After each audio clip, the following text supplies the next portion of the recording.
Buckle in, gentlemen, because I am about to take you on an adventure. For my birthday, my family got me a hot air balloon ride. It is something I have been wanting to do for a while, but did not have an excuse to, so their surprise was very welcome.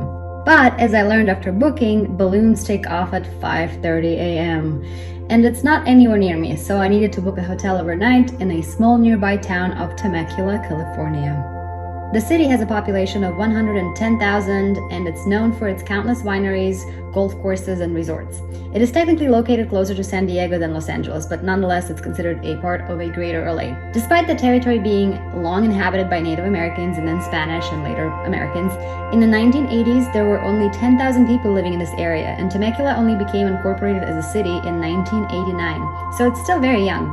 The first wineries were founded here only in 1967.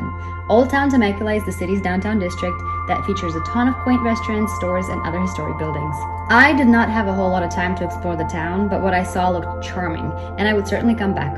I stopped in Old Town for dinner and chose a really cute place called Small Barn. The building which the restaurant occupies is a preserved former homestead of Al Knott's family, one of Temecula's first settlers and entrepreneurs. Many businesses operated in this building through the years since 1912. First impressions, super cute town, very like old-timey, cottagey, lots of people walking, lots of restaurants, music playing, really cute.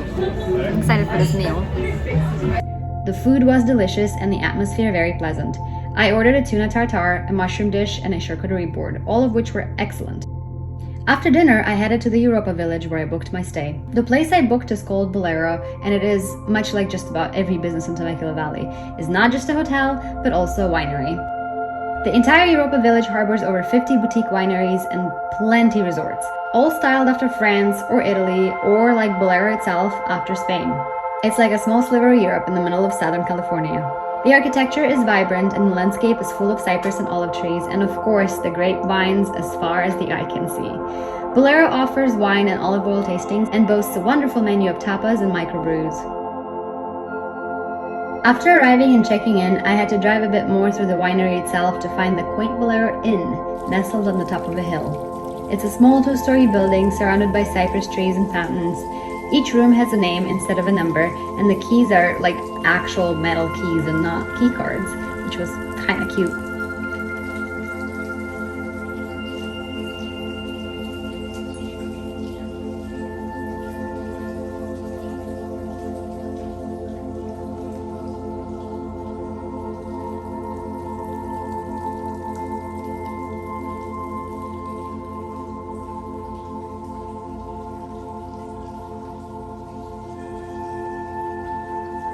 The room itself was fairly spacious and comfortable, but the best feature was the balcony with gorgeous views of the valley.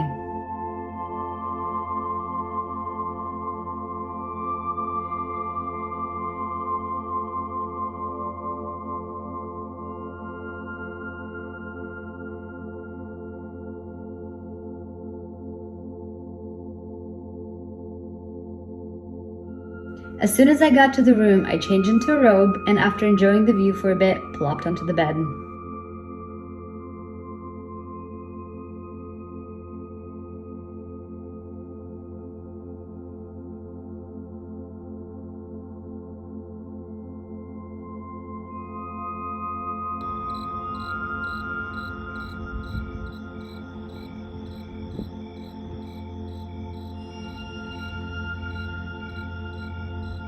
Next morning, I roused at 4:30 a.m., got ready, and headed out back to the main building, beating the sunrise. The basket I was going to ride into the sky was sitting in the parking lot, and I started getting really excited. People from the Grape Escape, the hot air balloon operator company, greeted everyone and instructed us about the proper safety. Then we all loaded onto a bus and drove to a nearby field for takeoff.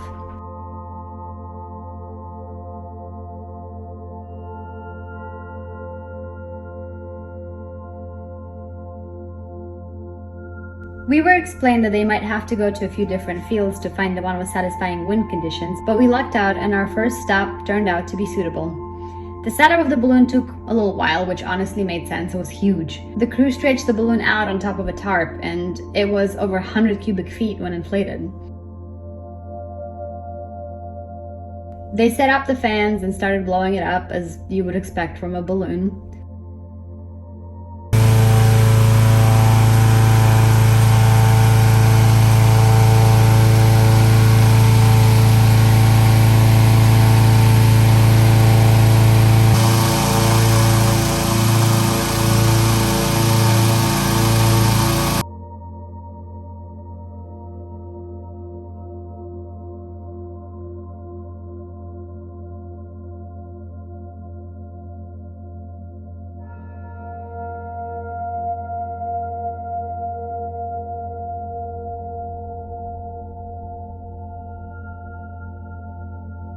After about 15 minutes of blowing it up with the fans, the fire was turned on intermittently in order to heat up the air and balloon, which then stood it up and we were all loaded into the basket.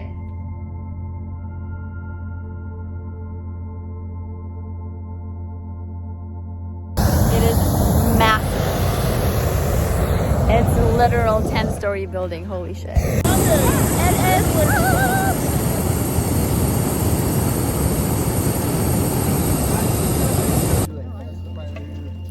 To take off. It's already wiggling. Got room for one more, you think?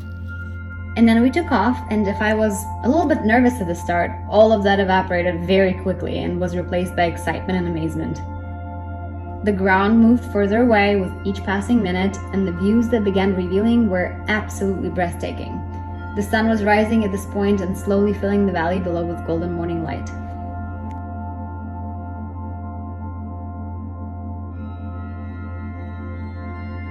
Grape Escape Balloon Adventure operates a fleet of 15 hot air balloons of varying sizes. In winter, the start time is 6:30, but in summer it's 5:30, and the balloon ride itself is about an hour long, which did not feel like enough, though I suspect no amount of time would feel like enough up in the air like that. The balloons can go up as high as 3,000 feet, though from what I gather they tend to sit at 1,500 to 2,000 more often.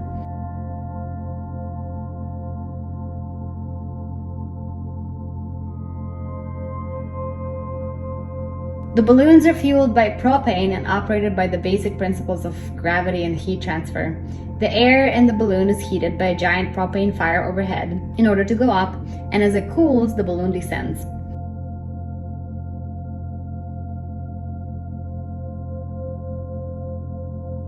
There is also a hatch the pilot can open in order to descend a bit faster and also to spin a balloon around itself. I don't really understand entirely how it works. There isn't really turning left or right, however, so the pilot never really knows exactly where they would land. The pilot has some amount of control of direction through going higher or lower and catching different gusts of wind.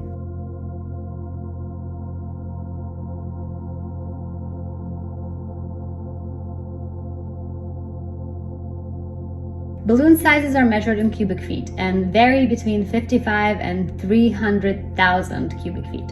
They can carry baskets meant for 2, 6, 10, and even 16 people at once. The balloons move pretty slowly, only at about 6 miles per hour, and the ride felt very stable and peaceful.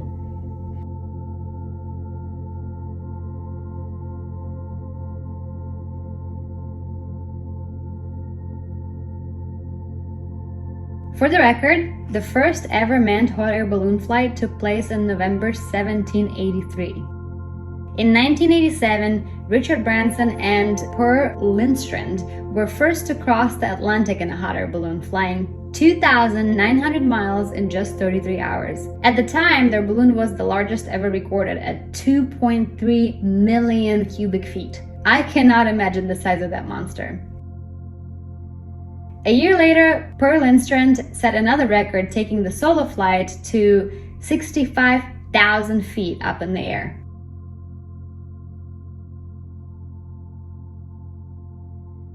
This same crew crossed the Pacific in 1991 and traveled 6,700 miles in 47 hours, at times at a speed of up to 245 miles per hour.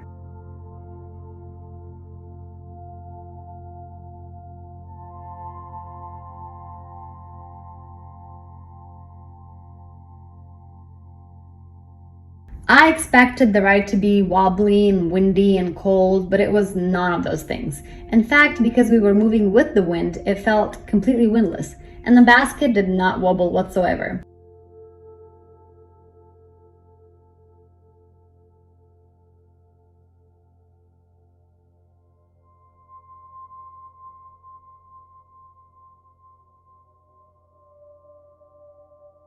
The fire overhead made it a rather toasty experience, and in fact, I needed a hat to save the top of my head from melting.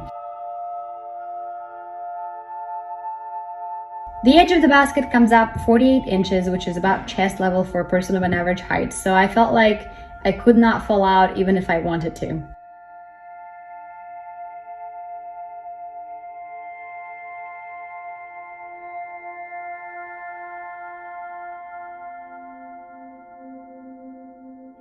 I would recommend bringing a water bottle with you. I did not, and I survived, but I wish I had.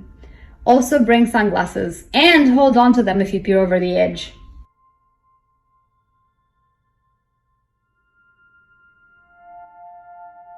And a hat. The hat helped immensely to protect from the heat above and make it a more comfortable experience.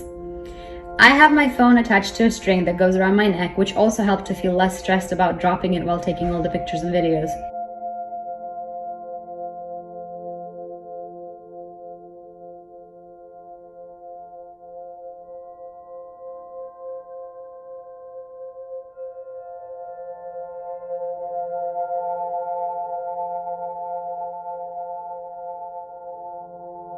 You're going to be in very close quarters with other people for an hour, so prepare accordingly and know that if you don't have a companion with you who can help, it's going to be very hard to take good selfies. I used the 0.5 back camera of my iPhone and my Apple Watch in order to see what I was doing.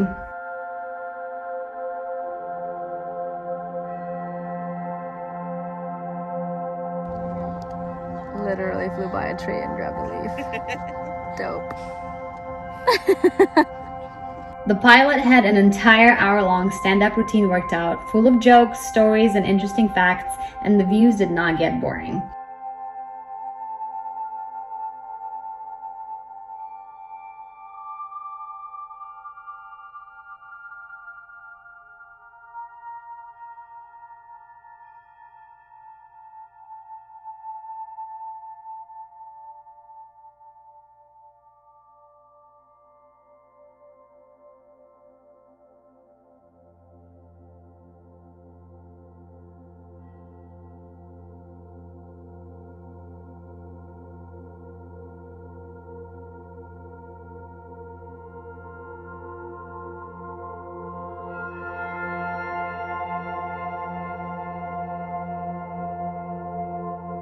A lot of people ask me how rough was the landing, and I'm happy to report that it wasn't rough at all.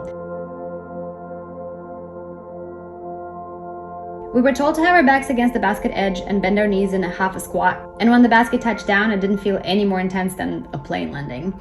From what I gathered, there are very few accidents and injuries associated with hot air balloons, but of course, freak accidents do happen. The landing was pretty good.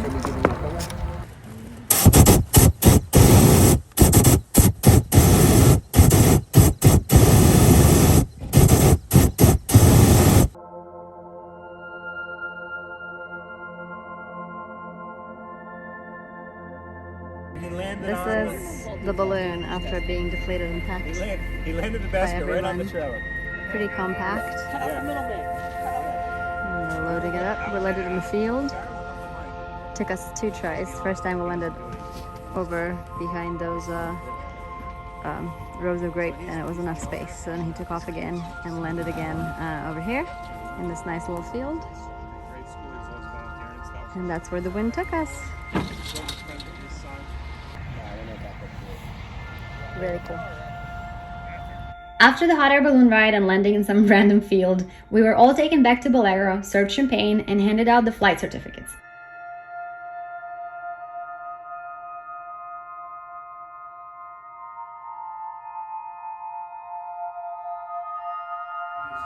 On November 21st, 1783, they took it up in the middle of Paris, France, this big paper bag, draped it over poles, put on as much smoke as possible. They put on old shoes, rotten meat, wet wool. It was smelly, it was nasty, but it worked.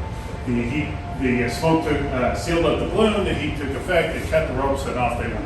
Unfortunately, they thought it was just going to go up and come right back down in the city of Paris. They were very surprised when it went up there and took off on them. Once it started clearing the city walls, they had no way of contacting anybody outside of town on Facebook or Twitter or cell phones. So this thing's 100 feet tall, billowing smoke coming down and destroying the peasants' crops. The peasants said it was a fire-breathing dragon, so they grabbed their pitchforks, went out there, literally attacked and destroyed the first balloon. So not a good day for the pilots, but they did survive. They went back to the king and said, this isn't going to work if we're going to get this kind of reception every time we fly. So the king said, why don't you take the drink of the day, which was champagne. Champagne was only made in the Francis region, the Champagne region, so that's where it gets its name from. But also if you had a bottle, it was like a French ID card, but more importantly, whoever they saw first got the first bottle, and champagne and peasants are like, oh yeah, party time. Sorry, I know I'm white, I know it's bad. I know it's bad. Anyways, the Irish got involved, used to gather everybody up, kneel down and pray before they'd get in the basket, but that wouldn't be such a good look if we're doing that before we fly. So we say it afterwards in the balloonist prayer. It goes like this: the winds have welcomed you with softness, the sun has blessed you with its warm hand. You have flown so high and so well that God has joined you in laughter and gently set you back to the loving arms of Mother Earth. Cheers, guys. Cheers.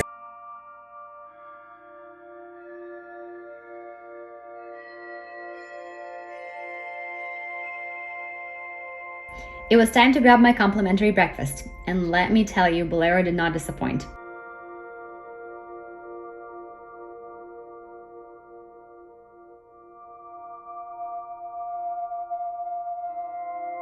I ordered smoked pork belly hash, which was delicious, and a latte and a freshly squeezed orange and grapefruit juice.